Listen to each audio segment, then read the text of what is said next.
Mais je vous rassure, le gouvernement veille sur nous.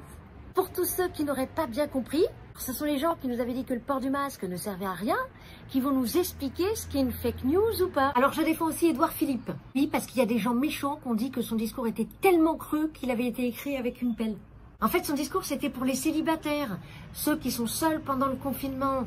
Comme ça, eux aussi, pendant un petit moment, ils se retrouvaient seuls face à quelqu'un qui parle pour ne rien dire. C'était un bide, son discours.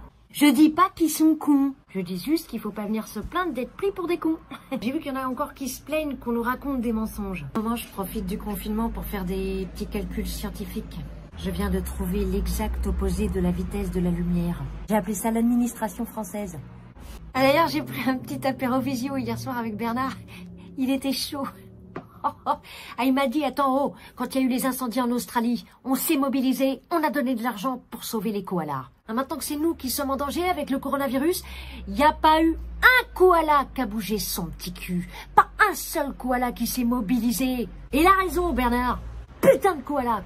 Je pense que le gouvernement a dû voir la réouverture des McDo cette semaine. Il y en a qui étaient prêts à faire 3 heures de queue pour commander au McDrive. C'est normal qu'ils se disent que même après 2 mois de confinement, les gens, on peut continuer à leur faire avaler n'importe quoi. Je sais ce que je vais manger cet hiver à la place du pangolin. Je suis prête à défendre le mec qui a laissé sortir le virus du laboratoire de Wuhan.